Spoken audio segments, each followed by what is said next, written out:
Welcome to study IQ. मेरा नाम है Neer Nidhi Nandeha and I am secured rank 1 in CGPSC 2019। और आज मैं आपसे बात करने वाला हूँ पेपर 5 पार्ट 1 इंडियन और छत्तीसगढ़ इकोनॉमिक्स की स्ट्रैटेजी के बारे में। अगर आप मुझे सोशल मीडिया नेटवर्किंग में फॉलो करना चाहते हैं, ये है मेरे फेसबुक, इंस्टाग्राम, ट्विटर और टेलीग्राम चैनल।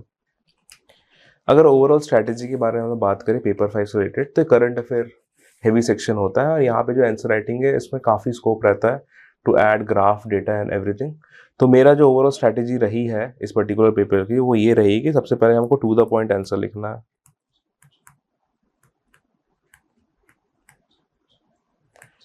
इसके बाद हमें इसमें एड ऑन्स करने हैं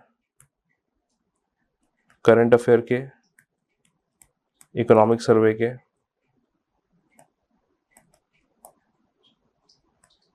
बजट, ग्राफ, पाई चार्ट और किसी किसी जगह में हो सके तो मैप्स।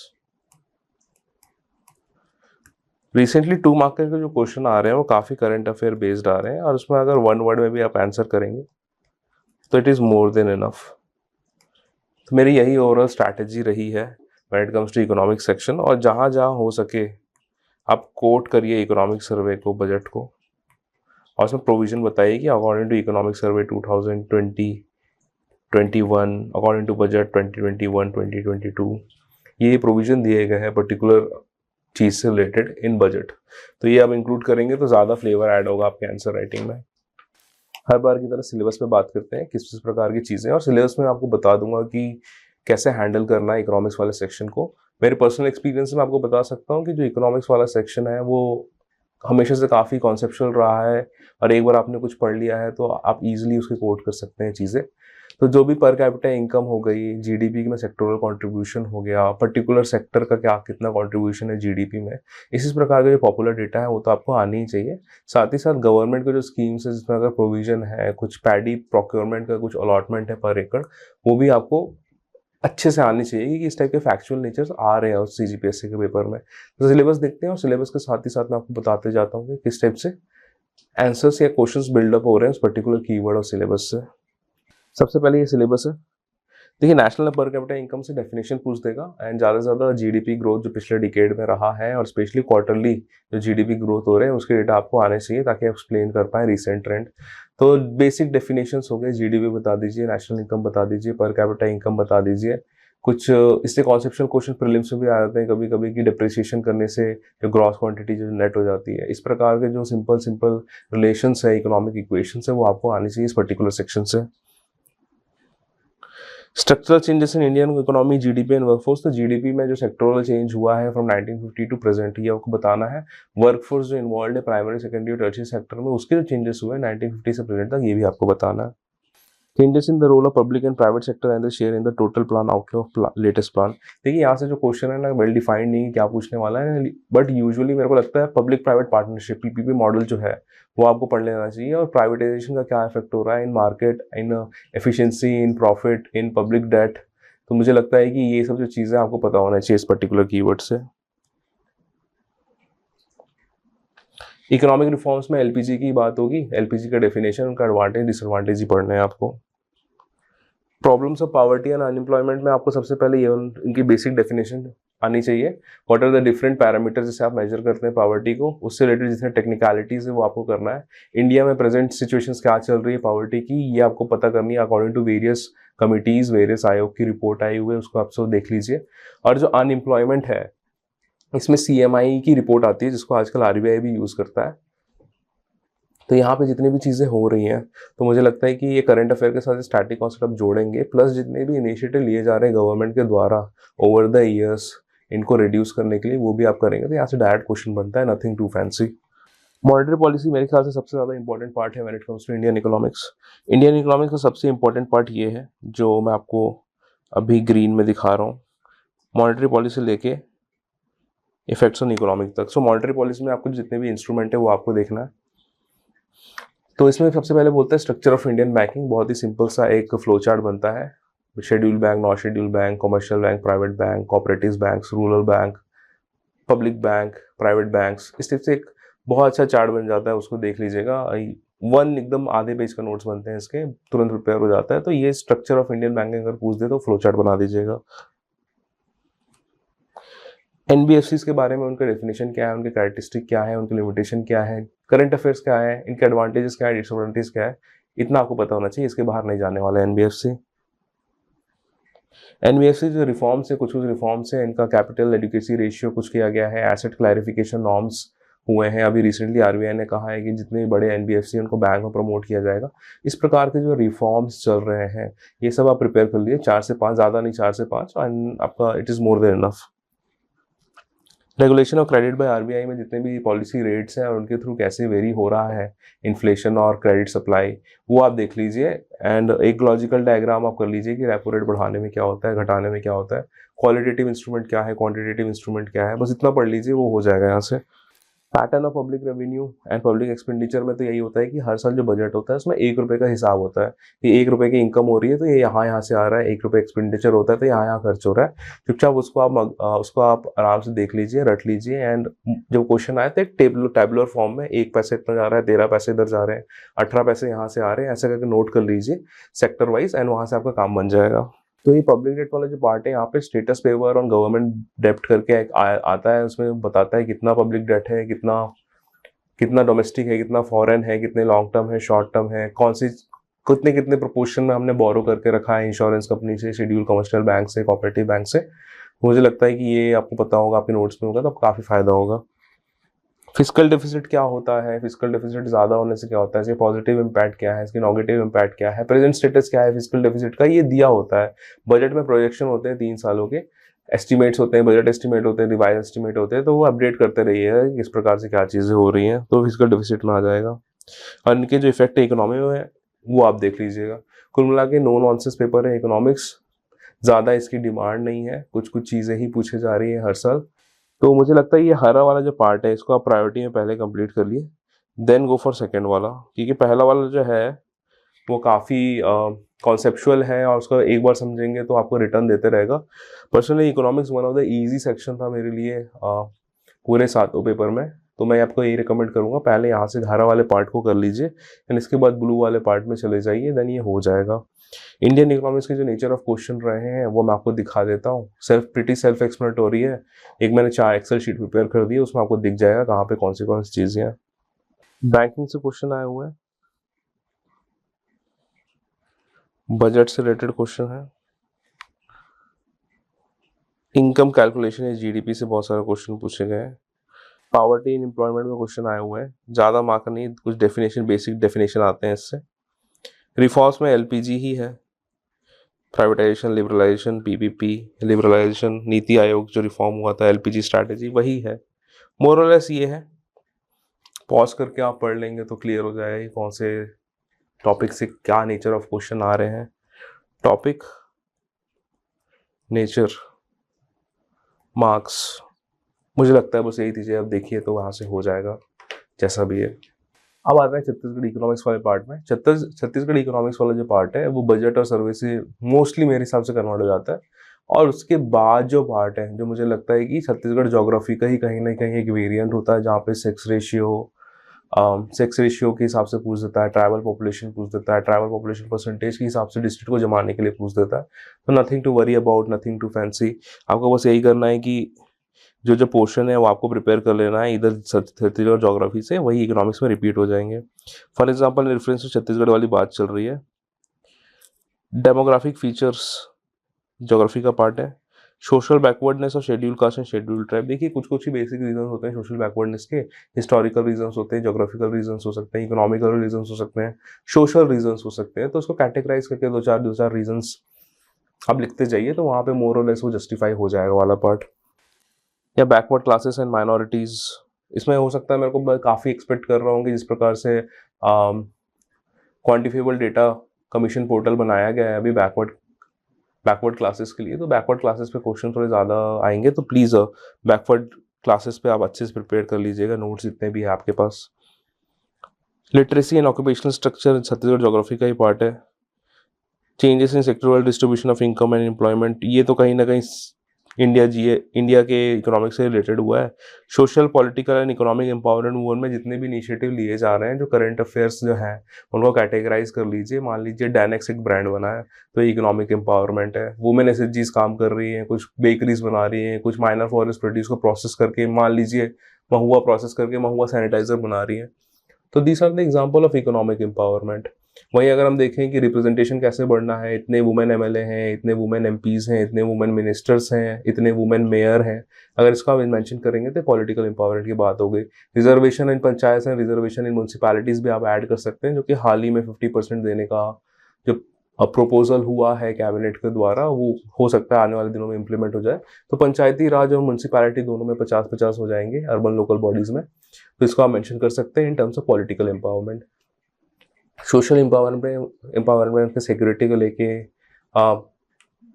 बेनिफिट ट्रांसफर को लेके, ठीक है, गोधन न्याय योजना में किस प्रकार से एक्टिवली पार्टिसिपेट कर रही है, इस प्रकार की जो चीज़ें हैं, गुलाबो गैंग हो गई, बस्तर बटालियन हो गया, दंतेश्वरी फाइटर्स हो गए, इन सब को इंक्लूड करेंगे तो सब रियलाइज होगा कि किस प्रकार से छत्तीसगढ़िया वुमेन की स्ट्रॉन्ग इमेज को प्रमोट किया जा रहा है। तो कहीं ना कहीं ये आपको हेल्प करेगा social political economic empowerment of women में। ये करंट अफेयर के एग्जाम्पल्स।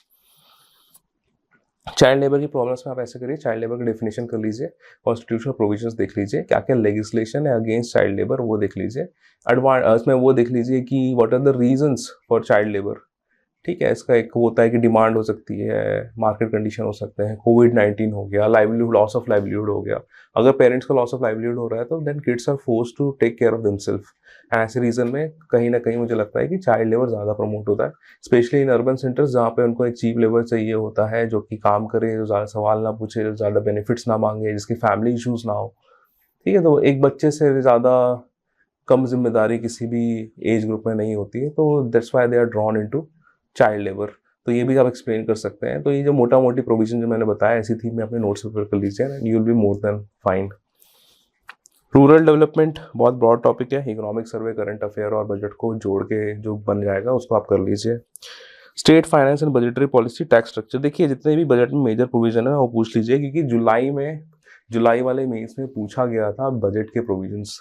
तो मुझे लगता है कहीं ना कहीं बजट के प्रोविजंस आपको आने चाहिए। इंडिया का बजट पढ़े ना पढ़े, छत्तीसगढ़ के बजट जरूर पढ़िए and try to prepare it according to 15 marks. Budget आपको बताता है कि स्टेट की जो इकोनॉमिक प्लानिंग है वो किधर जा रही है।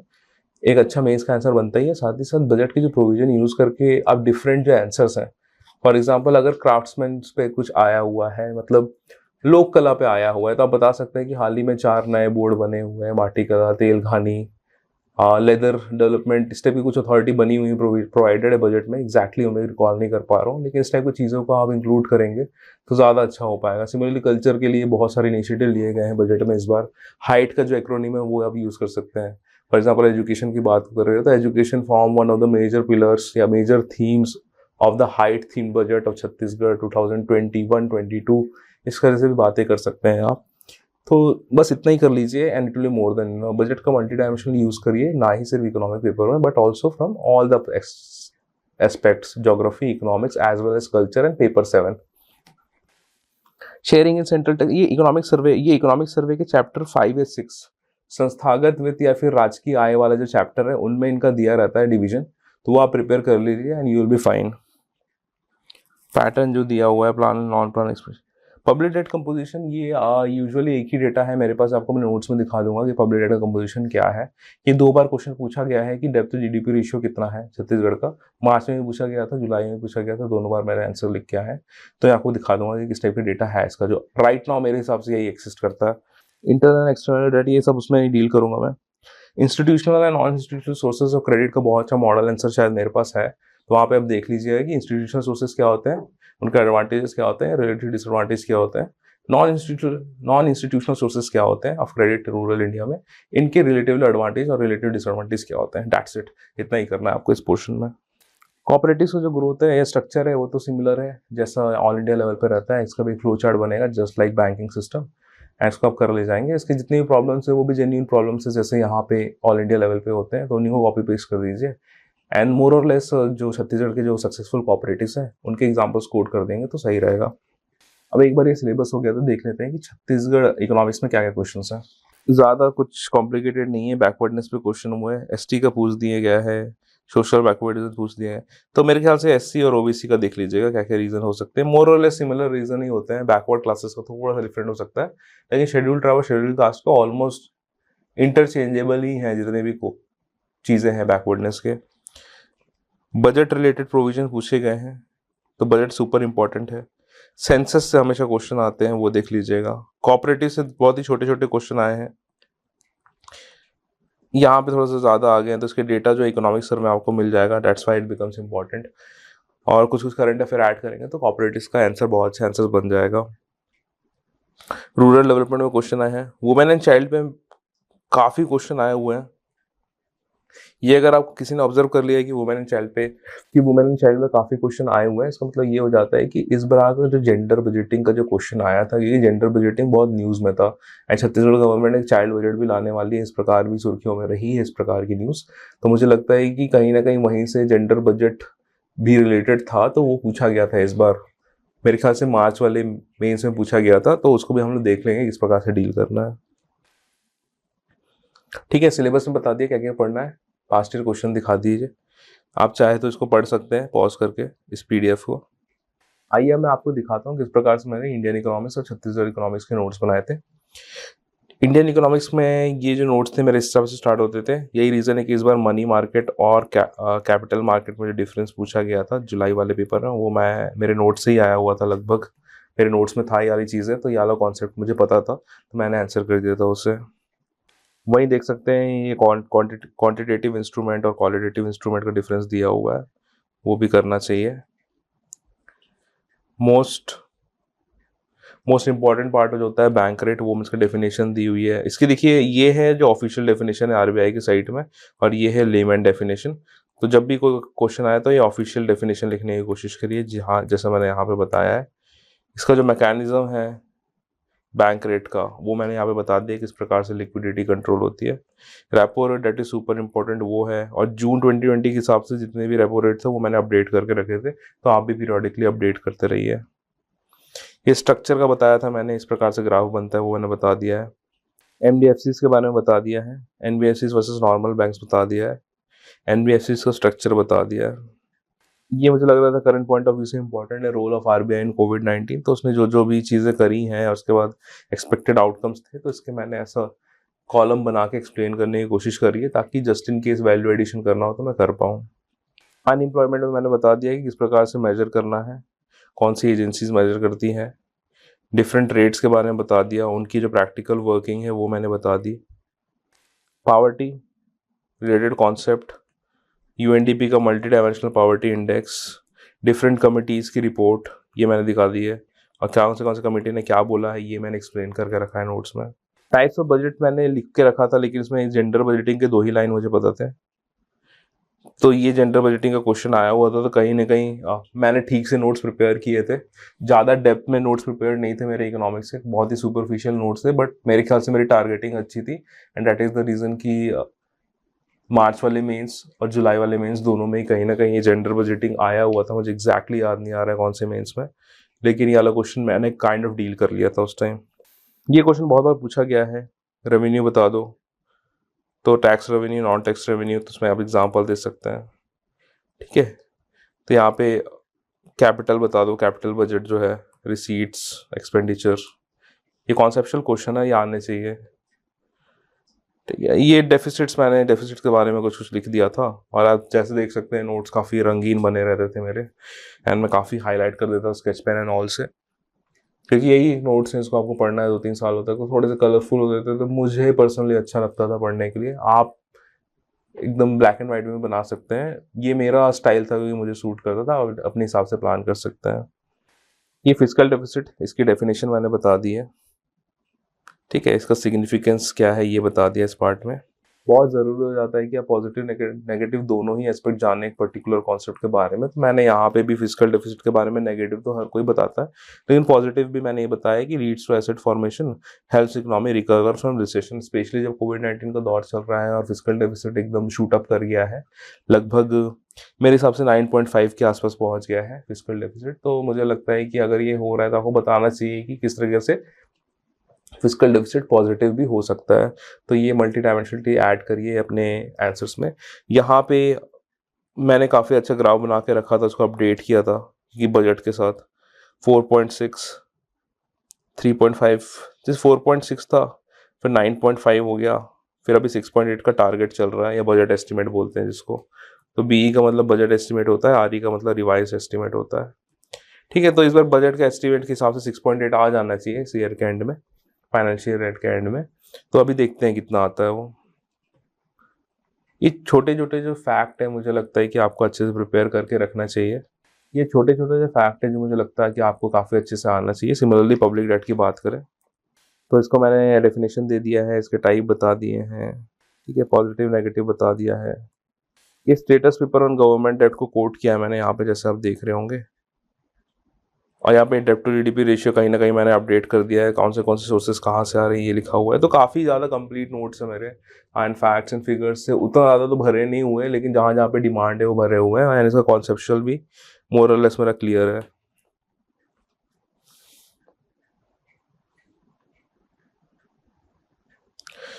जैसे जो ये पर्टिकुलर गवर्नमेंट डेट होता है, पब्लिक डेट होता है, इसके क्या डिसएडवांटेजेस होते हैं वो मैंने लिख दिए हैं, तो यहाँ पे आप पढ़ सकते हैं। मेरे सब साइड हेडिंग्स तैयार है, मुझे बस एग्जामिनेशन में जाके उसको उतारना है। तो इस प्रकार की मेरी एफिशिएंट प्लानिंग रही है हमेशा चीज़ों को लेके, एंड इसको मैं इम्प्लीमेंट कर जाता था यूजुअली एग्जाम के टाइम पे।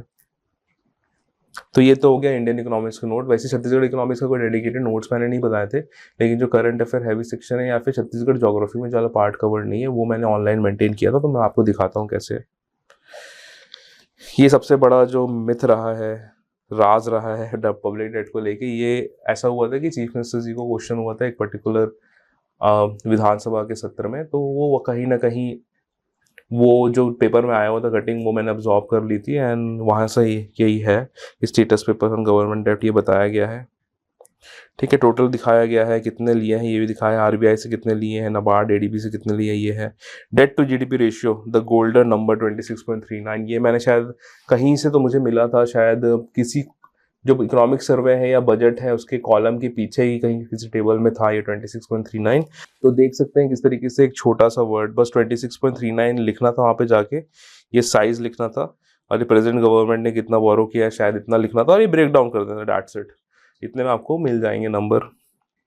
अब देखिए राजीव गांधी न्याय योजना के लिए 1300 करोड़ मांगे गए हैं, और 360 करोड़ जा रहा है, 360 करोड़ जा रहा है इंटरेस्ट पेमेंट में एवरी मंथ। तो आप बता सकते हैं किस प्रकार से जो बोरोइंग है वो अफेक्ट करते हैं आपके फंड्स को, कि किस तरीके से इंटरेस्ट पेमेंट की एक लायबिलिटी आ जाती है गवर्नमेंट के ऊपर। सिमिलरली कोऑपरेटिव्स की जो प्रॉब्लम्स होती है वो मैंने लिखी हुई है यहाँ पे, कोऑपरेटिव्स का स्ट्रक्चर बता दिया है मैंने यहाँ पे। ठीक है, कोऑपरेटिव बैंक का जो रेगुलेशन होता है वो मैंने यहाँ पे लिखा हुआ है। ठीक है, तो कहीं ना कहीं आप देख रहे हैं किस टाइप से मैंने बहुत ही प्रिसाइज जो चीज़ में जो काम की चीज़ें हैं बस वही लिखी है, ज़्यादा इधर उधर नहीं लिखा है, यहाँ से काम बन जाएगा। ठीक है, तो ये तो नोट्स हो गए। अब देख लेते हैं मेरे मॉडल आंसर्स पे। ये क्वेश्चन आया हुआ है जेंडर इक्वालिटी पे, जेंडर इक्वालिटी पे क्वेश्चन आया हुआ है, सेक्स रेशियो का डिटेल 28 डिस्ट्रिक्ट्स का बोला है, डिफाइन कर दिया है बहुत सारे, overall urban rural ST SC 0 to 6 sex ratio बता दिए जो कि इकोनॉमिक सर्वे से आते हैं। ठीक है, तो मेरे को यहाँ पे एक लाइन ऐड करने चाहिए थे अकॉर्डिंग टू इकोनॉमिक सर्वे, तो वो आप लोग कर लीजिएगा। सपोर्ट प्राइस बता दिया है, सपोर्ट प्राइस ऑफ पैडी। अब देखिए जो पैडी वाला पार्ट है ना एकदम करंट अफेयर्स था उस टाइम पे, कि तुरंत अपडेट हुआ ही था, सोइंग सीजन के पहले अनाउंस होता है एमएसपी, तो उसके पहले हुआ था, तो यहाँ पे अपडेट कर दिया था मैंने 1940 इंडिया लेवल पे, और बोनस के साथ स्टेट में इतना। डीमोनेटाइजेशन पूछा है इन्होंने, ठीक है, इसमें मेरे को अंडरलाइन करना था discontinuous from being a legal tender को, मैंने अंडरलाइन नहीं किया, तो आप अंडरलाइन करिएगा कीवर्ड्स को। ये भी बता दिया कब कब हुआ। एनएनपी जीडीपी के जो पार्ट है वहाँ से सिंपल डेफिनेशन आते हैं, तो नेट नेशनल प्रोडक्ट बता दिया। यहाँ मेरे को डब्बे में डालना चाहिए था एलिक्वेशन को, लेकिन शायद हो सकता है टाइम बाउंडेशन के कारण मैंने नहीं डाला। ठीक है, यहाँ नेशनल इनकम को भी डालना था, अंडरलाइन करना था। तो जब भी ये सब कॉन्सेप्ट आएंगे जिसमें आपको इक्वेशन बना सकते हो उसको डब्बे में डालिए। फॉर एग्जाम्पल डिस्गाइज एम्प्लॉयमेंट आया है तो उसमें लिखिए कि marginal productivity is equal to 0, और उसको डब्बे में डालिए, तो उसको देखते समझ में आ जाएगा कि हाँ इसने डिस्गाइज अनएम्प्लॉयमेंट का एकदम क्रक्स पकड़ के लिख दिया है पेपर में। 4 स्कीम्स रिलेटेड टू एजुकेशन और शेड्यूल कास्ट एंड ट्राइब्स, कुछ भी डाल दीजिए, बहुत सारी स्कीम्स है। एंड वहाँ से निकल जाइए, ज़्यादा टाइम वेस्ट नहीं करना है आपको। नेशनलाइजेशन ऑफ बैंक्स, ठीक है, ये उतना मेरे को एग्जैक्टली नहीं पता था, लेकिन कुछ कुछ जो स्ट्रैटेजिक डिसइन्वेस्टमेंट है उसकी कुछ डेफिनेशन यूज़ कर ली थी, ये प्रीलिम्स का एक फैक्ट यूज़ कर लिया था और एक लॉजिकल एक पॉइंट डाल दिया था यहाँ पे। तो नेशनलाइजेशन ऑफ बैंक्स कन्वेंशनली है नहीं हमारे सिलेबस में, तो मुझे उतना नहीं आता था, लेकिन फिर भी मैंने मैनेज किया। तो वन सेकेंड मैं आपको बता रहा हूँ कि मुझे सब कुछ नहीं आता है और किसी को आ भी नहीं सकता है, आपको मैनेज करना होता है अपने थोड़े से कॉमन सेंस और प्री एक्सिस्टिंग नॉलेज को लेके। तो ये वाला जो मसल है डेवलप करिए एंड लॉन्ग टर्म में काफ़ी मदद करने वाला है आपको ये वाली पर्टिकुलर स्किल। अब ये टाइप्स ऑफ इंडियन इकोनॉमी पूछ दिया तो इसको मैंने डील करने की कोशिश करी है। अब मैं आपको बताऊंगा कि किस प्रकार से आप लिख सकते हैं एक स्कीम का आंसर। एलिजिबिलिटी, महतारी दुलारी योजना, तो ये मैंने लिख दी है, ठीक है। जितने भी स्कीम्स थे उस टाइम पे आप देख सकते हैं कि सर नीटनेस मैंने मेंटेन कर रही है, सिमेट्री मेंटेन कर रही है। तो कोई सा भी स्कीम होता है उसमें जो कीवर्ड्स हैं वो क्या क्या पकड़ने में बताता हूँ आपको। लॉन्च, एम, बेनिफिशियरी, प्रोविजन, ठीक है। उसके बाद आपको बताना है इसका सिग्निफिकेंस और जो लेटेस्ट डेटा होगा ये भी आप बता दीजिए। अगर उसका किसी कमिटी ने अपलोड किया है, नीति आयोग ने अपलोड किया है, यूएनडीपी यूनिसेफ ने कुछ तारीफ करी है, तो ये भी इंक्लूड करिए अपने आंसर्स में। अब देखिए बहुत सारे laws to ban child labour in Chhattisgarh. देखिए जो लॉज हैं स्पेसिफिकली तो मुझे नहीं पता था कि छत्तीसगढ़ की गवर्नमेंट, छत्तीसगढ़ की लेजिस्लेटिव असेंबली ने कोई लेजिस्लेशन लाया हो या कोई छत्तीसगढ़ स्पेसिफिक एक्ट हो। तो मैंने इंडिया के ही कुछ कुछ लिख दिए हैं, कुछ कॉन्स्टिट्यूशनल प्रोविजन डाल दिए हैं एंड उसको डील करने की कोशिश करी है। इकोनॉमिक ग्रोथ रेट पे क्वेश्चन हुआ है जो कि बार बार आया जाता है, तो मैंने इसमें कुछ कुछ लिख दिया है। यहाँ पे कुछ डेटा इधर उधर हो सकते हैं कि उस टाइम जब मैं पढ़ रहा था तो नया नया करंट जो इकोनॉमिक सर्वे उसको अपडेट किया था। तो मेरा यही है कि अगर आपका जून में हो रहा है एग्जामिनेशन और प्रीलिम्स के बाद, मेरे हिसाब से आपको पढ़ लेना चाहिए इकोनॉमिक सर्वे, ठीक है। प्रीलिम्स में आप पुराना इकोनॉमिक सर्वे यूज़ कर लो, लेकिन मेंस में आपको नया इकोनॉमिक सर्वे यूज़ करना है मेरे हिसाब से, क्योंकि कहीं ना कहीं वैल्यू एडिशन होता है और इकोनॉमिक सर्वे ज़्यादा टाइम नहीं लेता है। टू बी ऑनेस्ट आपको हार्डली 15 डेज लगेगा उसके नोट्स बनाने में, उसको काटने छाटने में। अगर आप वन चैप्टर पर डे भी लेते हैं लगभग, तो लास्ट के कुछ 3-4 चैप्टर के अलावा ज़्यादा आपको टाइम नहीं लगना है बाकी पोर्शन में, और इसको मगअप करने में भी लगभग आपको 15 डेज लग जाएगा। तो जब आपको 4 महीने के आसपास 120 दिन दिए हुए हैं तो उसमें स्टार्टिंग के 30 दिन में ये सब काम कर लीजिए ना। वैसे भी प्रीलिम्स के बाद ऐसा माहौल रहता है, प्रीलिम्स के बाद लगभग जो 1 महीना होता है ना, वो फेसबुक की लड़ाइयाँ, दावापत्ती, मानक स्रोत, अमानक स्रोत, लॉजिक, टाइपो, विलोपित, इन सब साइकिल में चले जाता है। तो उस समय में आप परेशान मत होइए, या तो आप ऐसा कर ले कि इकोनॉमिक सर्वे को ही उठा के कर लीजिए, अपडेट कर लीजिए, जो कि मेरे हिसाब से मैं करता था, क्योंकि कोचिंग वाले मटेरियल में उतना ज़्यादा भरोसा होता नहीं था, मुझे खुद की आंखों से देखना पड़ता था वाला डेटा ओरिजिनल इकोनॉमिक सर्वे में। बट अगर किसी पब्लिकेशन को ट्रस्ट कर रहे हैं तो मेक श्योर कि आप अपडेट कर लें वहाँ से जितने भी डेटा है। ज़्यादा चेंजेस नहीं होते हैं चैप्टर 1 से लेके 12 तक, मोर और लेस वही डेटा रहते हैं, जिनको बस थोड़ा थोड़ा चेंज हो जाते हैं, वो तो डेटा अपडेट करना है। 11 से 16 थोड़ा सा क्रिटिकल इसलिए हो जाता है चैप्टर्स में, क्योंकि वो लास्ट के जो चैप्टर है, नगरीय निकाय, ग्रामीण विकास वाला जो चैप्टर जहाँ से स्टार्ट होता है, वहाँ से ऐसा है कि वहाँ से स्कीम्स डायरेक्टली पेपर 7 में पूछी जाती हैं, और वो स्कीम्स कहीं भी कभी भी आती हैं और कभी भी आपको मदद कर सकती हैं।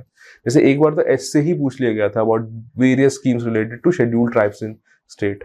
तो बिल्कुल भी मौका मत लीजिए, 11 to 16 ज़्यादा अच्छे से प्रिपेयर करिए। तो इकोनॉमिक्स का पेपर है तो इकोनॉमिक सर्वे की स्ट्रैटेजी बता देता हूँ। अगर प्रीलिम्स का पेपर है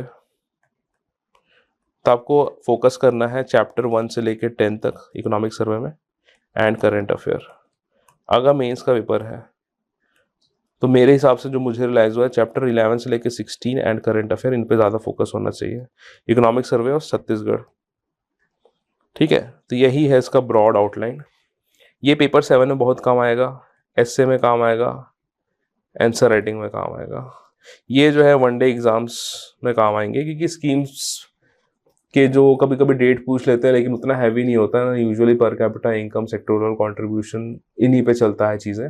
तो ये मेरा थोड़ा सा आप कह सकते हैं थोड़ा सा तो सेपरेट करने की कोशिश कर रही हैं, उतना हार्ड सेपरेशन नहीं है, लेकिन प्रीलिम्स में अगर आप फोकस कर रहे हैं इकोनॉमिक सर्वे में तो इतने चैप्टर्स को कर लीजिए, मेंस में या इतने चैप्टर्स को कर लीजिए और अच्छे से आप याद कर लीजिए। अब देखिए economic empowerment of women in Chhattisgarh, ये मेरे हिसाब से one of my better answers है। इसमें आप देख सकते हैं मैंने किस तरीके से स्ट्रक्चरिंग करी है। इकोनॉमिक एम्पावरमेंट के जितने भी यहाँ पे हो सकते थे चीज़ें वो मैंने बता दी हैं, तो आप इसको पढ़ लीजिए आराम से एंड आपको भी रियलाइज होगा कि मैंने बहुत ही अंडर एक्सप्लेन करा है चीज़ों को, बट मोर और लेस मैंने जस्टिफाई कर दिया इस टॉपिक को। अब मेजर प्रोविजन ऑफ बजट 2021 बोला है तो हाइट वाला कीवर्ड मैंने डाल दिया है एंड कुछ कुछ चीज़ें लिख दी हैं क्योंकि 7 ही लाइन थी और मेरे को लगा कि हाइट भी लगभग 6 लाइन में फिट हो रहा है, तो डेट वॉज गुड इनफ। अब देखिए लास्ट वाली लाइन मैंने छोड़ भी दी है, उतना कुछ लिखने की ज़रूरत नहीं है, आपको पता भी नहीं चला होगा मेरे बताने के पहले कि लास्ट लाइन छूटी हुई है। आंसर सिस्टमैटिक है, टू द पॉइंट है, तो अच्छा ही लगता है जैसा भी हो। अब देखिए what was the impact of MNREGA on economic condition of the present Chhattisgarh, discuss. तो मैंने बता दिया है, डायमेंशंस दे दिए, सिमेट्री मेंटेन करिए, अंडरलाइन किया है लेफ्ट में जैसा टैक्टिक मैंने हमेशा बताया है।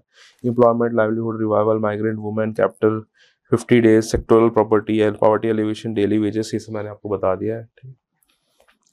रूरल क्रेडिट देखिए, अब institutional, non institutional, sources, advantage, disadvantage मैंने बता दिया है। आप इसको पढ़ लेंगे तो आपको रियलाइज होगा कि काफ़ी ही क्रिस्प और कंसाइज आंसर है एंड यही मेरे आंसर राइटिंग स्टाइल रही है। पेपर 5 मुझे पर्सनली बहुत पसंद है क्योंकि इसमें मुझे करंट अफेयर डालने का मौका मिलता है, मुझे चार्ट बनाने का मौका मिलता है, ग्राफ बनाने का मौका मिलता है, चीज़ों को रिलेट करने का मौका मिलता है, अपनी समझ से पॉइंट्स बढ़ाने का मौका मिलता है। तो देख सकते हैं जिसमें एडवांटेज डिसएडवांटेज जिस प्रकार की चीज़ें हैं बहुत ही लॉजिकल चीज़ें हैं, इसके लिए आपको एक्स्ट्रा पढ़ने की ज़रूरत नहीं है। अगर आपको थोड़ा सा ही पता है कि आप बैंक से उधार लेंगे और दोस्तों से उधार लेंगे तो क्या क्या चीज़ें अच्छी होती हैं बुरी होती हैं, तो आप लिख डालेंगे इस आंसर को।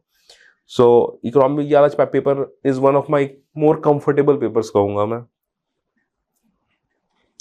Structure of physical deficit and its impact, ठीक है, स्ट्रक्चर पूछा है इन्होंने तो मैंने पता नहीं क्या लिखा है इसमें। इम्पैक्ट में देखो नेगेटिव इफेक्ट पॉजिटिव इफेक्ट दोनों डाला है, ठीक है, वंस अगेन मल्टी डायमेंशनल वाला जो पार्ट है वो डाला है। एंड स्ट्रक्चर इन्होंने पूछ रहा है तो शायद स्ट्रक्चर में जस्टिफाई नहीं कर पाया हूँ फिजिकल डेफिसिट का, क्योंकि शायद उस समय स्ट्रक्चर मेरे को पता नहीं था। तो हो सकता है कि मैंने बस नहीं बताया कि ये प्रेजेंटली 9.5% GDP का, इसको रिड्यूस करेंगे 6.8 पे, ठीक है। तो इसको मुझे यही करना चाहिए था कि मुझे पब्लिक डेट का पता था स्ट्रक्चर, क्योंकि उसके जो ग्राफ वाफ बने हुए थे मेरे नोट्स में, लेकिन फिजिकल डेफिसिट का स्ट्रक्चर नहीं पता था मुझे, तो शायद इसलिए मैंने यहाँ पे लॉजिकली स्किप कर दिया होगा उसका पार्ट और इम्पैक्ट पे ज़्यादा फोकस किया होगा। तो देख सकते हैं आप, वंस अगेन मेरे पास थोड़ा सा पता नहीं था मुझे इसको कैसे डील करना है, तो मैंने दूसरे वाले पार्ट पे थोड़ा ज़्यादा फोकस करने की कोशिश करी है। कि अब देखो राजीव गांधी किसान न्याय योजना का जो इम्पैक्ट है वो पूछ रहा है रूरल डेवलपमेंट एंड इकोनॉमी में। तो अब देखो रूरल डेवलपमेंट बोल रहा है और इकोनॉमी बोल रहा है, तो इसको मैंने अलग अलग डील किया, कई लोग एक साथ करते हैं, ठीक है। पहला ट्रिक तो ये हो गया कि कीवर्ड्स को अलग अलग डील करना है। अब इससे जो कीवर्ड्स है उसमें यहाँ पे मैंने इंट्रोडक्शन दिया है और उसके बाद रूरल डेवलपमेंट को मैंने बता दिया है क्या क्या हो रहा है। Input, modernisation, standard of living, capital, transport, income, profitable, entrepreneurship, ठीक है, liquidity, uninterrupted growth, automobile, high borrowings, interest payment, increase income of villagers. देखिए तो मोर और लेस एक ही टाइप के पॉइंट है, उसको अलग अलग फ्लेवर देके मैंने यहाँ पे एडजस्ट करने की कोशिश करी है जैसा आप देख रहे होंगे, लेकिन एक अच्छा आंसर दिख रहा है, सिस्टमैटिक है एंड मोर और लेस मैं अभी इसको पढ़ रहा हूँ बहुत दिनों बाद, तो मुझे ईज हो रहा है इसको पढ़ने में, क्योंकि it's like me reading it for the first time. तो अगर आप कोई प्रोफेसर है वो चेक कर रहे हैं आपके पेपर्स को, तो आप जितना ईजी करेंगे उनके लिए प्रोसेस उतना ज़्यादा अच्छा होगा। तो यही रहा है मोर और लेस मेरे मॉक टेस्ट के पेपर्स, और इसके बाद हम लोग ओरिजिनल क्वेश्चंस को देखें तो वो आपको इसी के लॉजिक में आपको समझ में आ जाएगा कैसे डील करना है। नेशनल इनकम बतानी है और इसके बाद आपको इक्वेशन लिख देना है, that's it. Sustainable development environment वाला जो है इसमें रिपोर्ट कोट कर दीजिए, डेफिनेशन दे दीजिए। डिस्गाइज्ड एम्प्लॉयमेंट में सबसे करेक्ट बता दीजिए, marginal productivity is equal to 0, और जो एक्सप्लेन करना है वो कर दीजिए।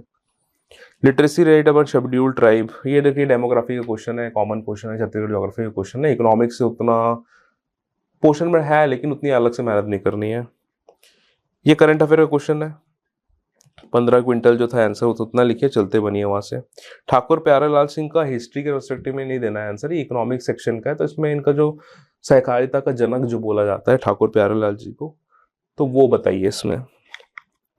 परसेंटेज ऑफ पब्लिक डेट मैंने बता दिया 26.39% है, जो डेटा मेरे पास नोट्स में था, और गनीमत वही पूछ दिया दोनों बार में।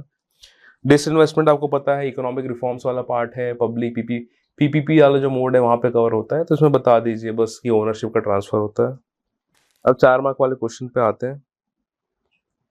ठीक है, महतारी जतन योजना जो इकोनॉमिक सर्वे के चैप्टर 11 और 16 के बीच में है, स्वास्थ्य, उसमें बता दिया है। विशेष साइकिल और प्रॉपर पावर्टी, इसमें 2 बनते हैं ग्राफ, मुझे एग्जैक्टली अभी याद नहीं आ रहे हैं, वैसे इस टाइप के होते हैं, तो वो मैंने सिर्फ और सिर्फ वो ग्राफ फ्लो चार्ट बना दिया था, दैट्स इट।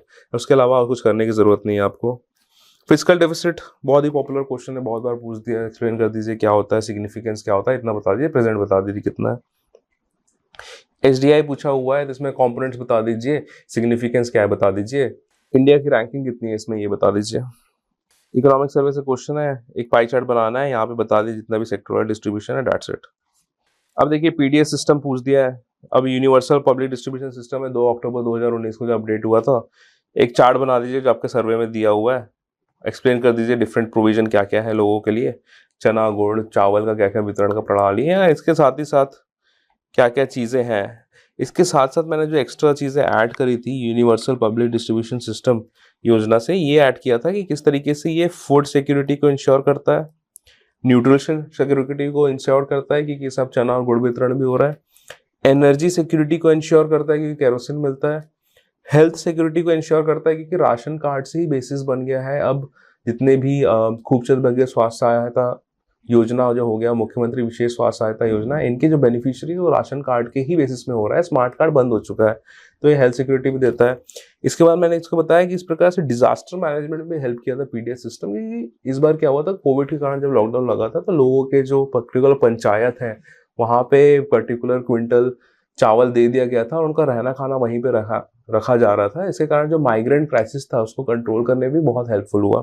तो जो पीडीएस सिस्टम मैंने एक्सप्लेन तो किया, साथ ही साथ इसने एक्सप्लेन करने तो बोल रहा है, लेकिन इसका मतलब ये नहीं कि जो आपको हार्डकोर आपने प्रोविजन लिखे और वहां से चलते बने, आपको ये भी बताना है कि how it helps in these dimensions, food nutritional energy health और डिजास्टर मैनेजमेंट में कैसे हेल्प किया। तो ये एक ब्रॉडर पर्सपेक्टिव दिखाता है, ये दिखाता है कि आपकी कितनी डेप्थ और अंडरस्टैंडिंग उस पर्टिकुलर सिस्टम को लेके। तो इतना बस कर दीजिए एंड दैट्स इट। क्वेश्चन के में अगर थोड़ा सा, अगर वो बहुत स्पेसिफिक नहीं है क्वेश्चन, अगर ये बोलते हैं explain the provisions of universal PDS, तो हम लोग सिर्फ प्रोविजन बताते हैं, वहां से चलते बनते हैं, लेकिन उसने डिस्क्राइब द सिस्टम। ठीक है, तो हमने दिखाया, एक तो हमने प्रोविजन तो बताना ही है, साथ में थोड़ी सी वैल्यू एडिशन भी करी किस टाइप से इट इज हेल्पफुल, तो इसको एडजस्ट करने की कोशिश करिए अपने आंसर्स में। और स्पेशली अगर 8 मार्क का क्वेश्चन है तो थोड़ा सा रुक के एटलीस्ट एक 30 सेकेंड पॉज। पहले मेरा ये रियलाइजेशन था कि मैं एकदम कूदे पड़ता था क्वेश्चन में कि आज लिख के जाऊँ अगर, because I exactly know the table. लेकिन मेरे एक सीनियर थे, जो कि फ़ायदा होता है कि मेरे एक भैया थे, उन्होंने मुझे बताया कि नीर 8, 10 और 15 नंबर वाले क्वेश्चन में थोड़ा सा रुक के मारा कर पेन, उन्होंने ऐसा कहा, तो मैंने वही फॉलो किया, तो कहीं ना कहीं फ़ायदा हुआ है मुझे उसका। यही रीज़न होता है कि जब एक पॉजिटिव कंपटीशन आप बिलीव करते हैं तो आप हेल्प करते हैं एक दूसरे को। अब मैं ज़िंदगी भर भी पढ़ता ना, तो शायद हो सकता है कि 8, 10 और 15 नंबर वाले क्वेश्चन में ओवर कॉन्फिडेंस के चक्कर में मैं इतना अच्छे से डील नहीं कर पाता, लेकिन एक सिंपल सी एडवाइस दी उन्होंने कि थोड़ा सा रुक के पेन चलाया कर, एंड दैट चेंज एवरीथिंग। तो ये जो छोटी छोटी एडवाइस हैं ये एक दूसरे से शेयर करते रहिए और एक पॉजिटिव कंपटीशन मेंटेन करते रहिए। सेकंड जो आ रहा है, describe the major activities of government India related to renewable energy. अभी इकोनॉमिक्स वाले पोर्शन में कैसा आ गया है मुझे पता नहीं, लेकिन take help of Indian geography and right, जितने भी करंट अफेयर है इसमें लिख लो। ठीक है, what is gender budget, explain.